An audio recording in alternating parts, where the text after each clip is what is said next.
Hello again. I spoke recently about the twin themes of black identity in modern Britain and America, those of being both victims deserving of our pity, while at the same time appearing as rich and successful folk who have made it in the world. These two roles are interchangeable and segue smoothly from one to the other as circumstance requires. We are currently seeing this with the family of Carmelo Anthony in the United States, who are on the one hand being targeted and harassed by white racist society, while at the same time being enabled to move into a posh gated community and throw money around like a drunken sailor on shore leave.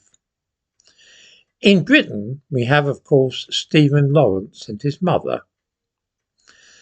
The murder of Stephen Lawrence 32 years ago was a pointless and wicked crime, but not an exceptional one. Young men do stab other young men from time to time, often for the most trifling of reasons. For some reason, which I am wholly unable to fathom, this commonplace crime led to the beatification of a nondescript and average young man.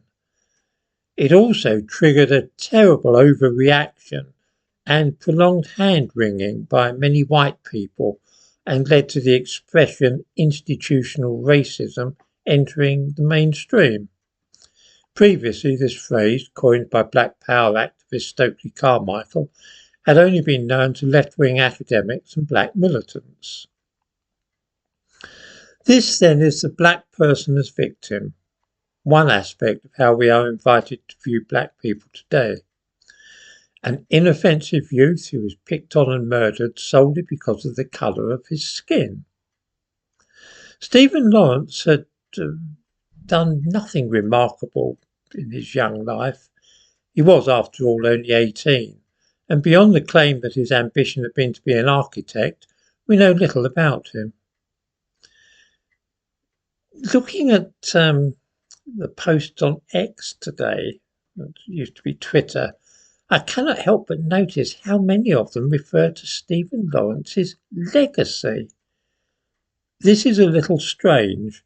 A legacy is something you leave behind when you die, either material things such as money or belongings, or in the sense of your achievements.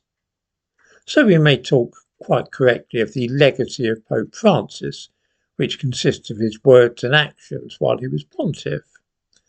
Other people might leave a legacy of being kind and compassionate, or of paintings which they did, or music they composed, and so on.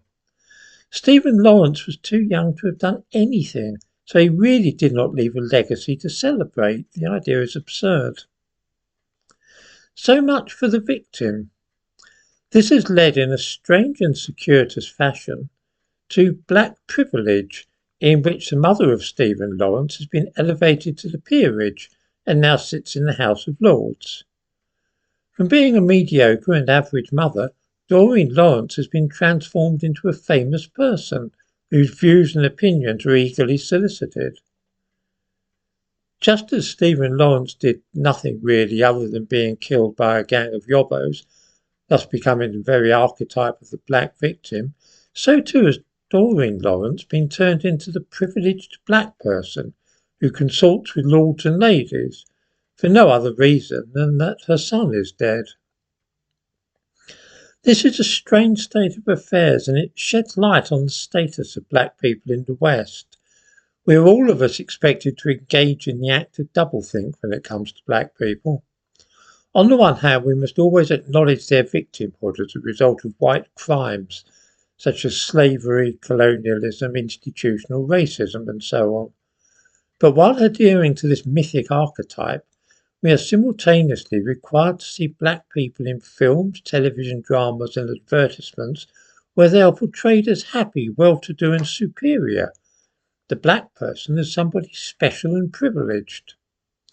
Juggling those two contradictory concepts in our minds constantly makes many of us feel a little giddy, and we sometimes grow tired of the mental gymnastics necessary to keep up with this game.